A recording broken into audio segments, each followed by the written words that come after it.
There's a little button in your car, a letter A wrapped in a circular arrow. You've probably jabbed at it 1,000 times, and every single morning, your car forgets you ever touched it. That's not a glitch. That's exactly how they designed it. I've had more of these start-stop systems apart than I can count, and I'm going to tell you the thing the dealership never will. That feature was never put in your car for you.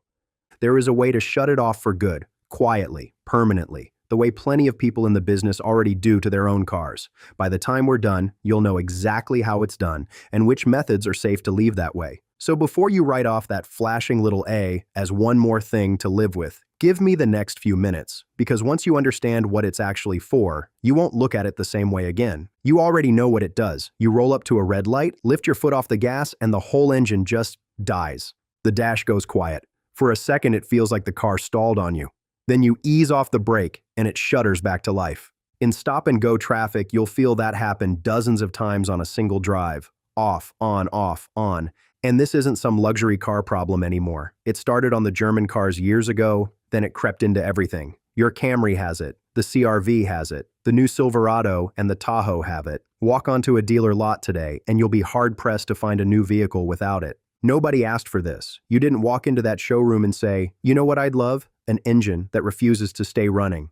And it isn't only an annoyance, though it's certainly that. There's that half second of hesitation right when you're trying to pull into a gap in traffic. The engine has to wake up before the car will move, and anyone who's tried to nip onto a busy roundabout or dart across a fast junction knows that little pause can put your heart in your throat. So you reach over and press the button to make it stop. And it works. For that one drive. Shut the car off, come back the next morning, and it's right back on again, like your decision never happened. Here's what they don't tell you, and it's the part that changes how you'll see this feature for good. That button isn't really an off switch, it's a leave me alone for the next 20 minutes switch, and that's not an oversight, it's deliberate. Because Auto Start Stop was never built to save you money. It exists to help the manufacturer pass fuel economy and emissions targets, the fleet numbers the government holds them to. Every second the engine isn't idling at a light is a tick in their favor on a test. It barely moves the needle in your fuel bill, a few percent in heavy city crawling, and just about nothing out on the highway. But spread across millions of cars, it helps them hit a number they're required to hit.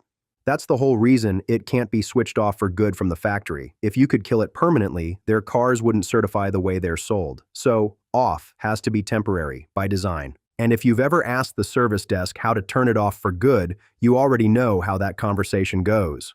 A shrug. It's a safety and emissions feature. There's no way to disable it.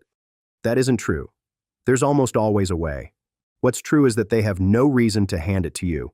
And on a car still under warranty, more than a few of them would rather you didn't go looking. Now here's the tell, the part that should bother you. These cars don't run an ordinary starter or an ordinary battery. To survive an engine that shuts down and fires back up hundreds of times a day, the manufacturer had to fit a heavy-duty starter built for the extra cycles, and a special battery, usually an AGM, that cost you a good deal more to replace than a standard one. On a lot of these engines, they also quietly upgraded the bearings down in the bottom end. Sit with that for a second. You don't reinforce a part unless you already know it's taking a beating. They engineered the car to withstand a feature they keep telling you is harmless. That's not me guessing. That's the parts list confessing. So the manufacturer knows, the dealer knows. And the one thing neither of them is going to volunteer is the simple, permanent way to make it stop. But the button resetting every morning is just the irritation. What that constant stopping and restarting is quietly doing to the most expensive parts under your hood is where this stops being annoying and starts reaching straight into your wallet. And that's exactly the part they'd rather you never looked at.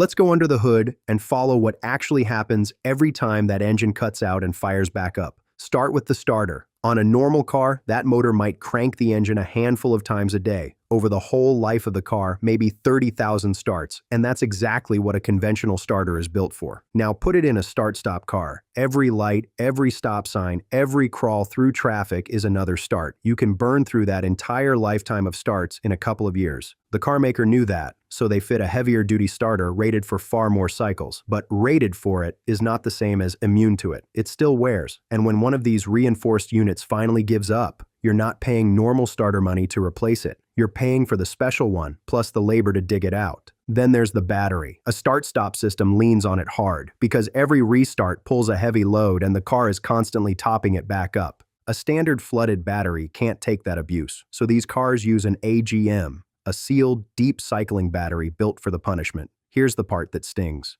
A normal battery might run you 150. The AGM, these cars require runs anywhere from $250 to $400 and up, and on plenty of these systems you can't just drop a new one in. It has to be registered to the car's computer, which means a trip back to the very shop you were trying to avoid. And then there's the part they reinforced, but would rather not discuss, the bottom end of the engine itself. When the engine shuts off, oil drains down off the moving parts, and the film protecting them goes thin. Every restart spins the crankshaft for a fraction of a second before full oil pressure climbs back up. That brief moment, metal moving on metal with barely a film between, is called boundary lubrication, and it's the hardest instant in an engine's life. A normal engine does that once when you start your day. A start-stop engine does it hundreds of times a day. That's why they had to upgrade the bearings. They engineered around it. But engineering around a problem isn't the same as the problem not existing. It just means they move the wear somewhere you won't see it until much later. And I'm curious where you land on this. Drop a comment below. What's the first feature you switched off the day you drove your car home? I read them, and the start-stop crowd is always the loudest one in there. Here's what all of this looks like from where I stand. I see the starters and the batteries come through long before their owners ever expect them.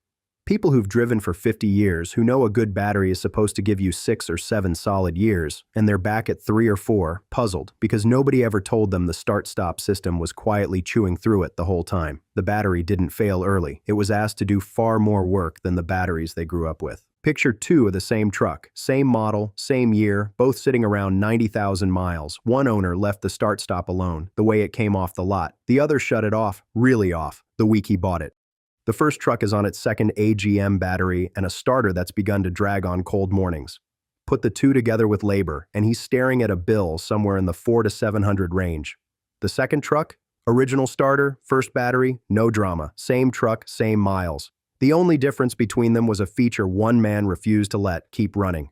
Quick reminder while we're here. If this is the kind of thing that keeps money in your pocket, hit that subscribe button. It genuinely helps us keep making these. Because here's the good news. And it's the whole reason you're still with me. Every bit of what I just described is optional. You don't have to live with any of it, and the fix takes less time than it took me to walk you through the damage. So let's talk about how you actually take that control back. For good, not for one drive. There isn't one single method, because every car maker wires this a little differently. But one of these will fit your car, and I'm going to hand them to you from the safest and simplest up to the ones with trade-offs you ought to know about. Start with the one that costs you nothing and changes nothing under the hood. On a lot of cars, the system simply won't shut the engine off if it thinks the cabin still needs it. Turn your climate control to full defrost, or push the temperature to its coldest or hottest setting, and the system often decides the engine has to keep running to do its job. Nothing modified, nothing voided, and the moment you set it back, you're exactly where you started. It isn't elegant, but on many cars, it works every single time. The next one is just as harmless. On a good number of trucks and SUVs, a lot of the GM lineup especially, dropping the shifter into manual or sport mode switches start-stop right off. No tools, no risk, reversible the second you shift back. The only catch is that you're driving in a different mode, which not everyone wants all the time. But if you want the real answer, press it once and forget it forever. Here it is.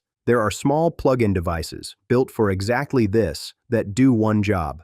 They remember that you want start-stop off, and every time you start the car, they quietly press that button for you in the background.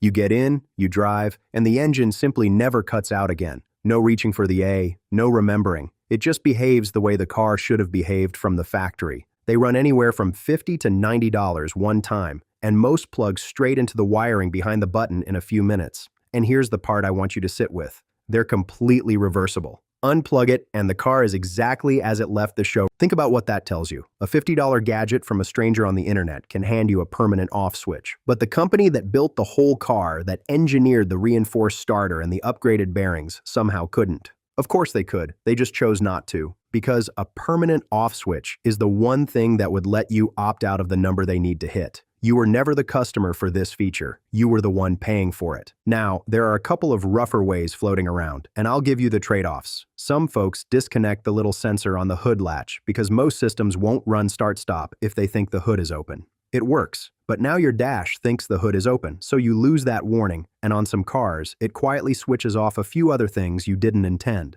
Others wedge the button down with a clip so it stays pressed. Cheap but crude, and on certain cars, holding that button does something else entirely. I mention them because you'll see them online. But if you want my straight recommendation, the plug-in module is the one that's clean, reversible, and leaves the rest of your car alone. One word before you touch any of it. If your car is still under warranty, know that an aftermarket device is a thing a dealer can point to if they go looking for a reason. Most of you watching are well past that. This is your car, paid off, and you mean to keep it. But if you're not, weigh it. So here's where it all nets out. The fix is free, or it's the price of one modest dinner out, once. Set against that is everything we walked through. The special battery wearing out years before it should, the heavy-duty starter dragging toward an early grave, both costing real money to put right again and again for as long as you own the car. Over the years, you plan to keep this thing running. Leaving start-stop on quietly costs you well into 4 figures in parts and labor you never needed to spend. Shutting it off costs you an afternoon and maybe a cup of coffee gadget. This is your car, probably one you intend to drive for a long while yet. Keeping it simple, keeping that engine starting once a day instead of 200 times, is one of the easiest ways there is to make sure it's still going strong long after the shiny new ones in the neighbor's driveway are back at the dealer. And if this confirmed what you already suspected, that the thing was never really there for you, then you need to see what's coming next. Because start-stop isn't the only feature they quietly built to work against your engine. There's another one, hiding in plain sight, that shuts off half your cylinders while you drive and wears the motor in a way most owners never catch until the damage is already done. I broke the whole thing apart. It's the video on the screen right now. Go watch that one next, and I'll see you there.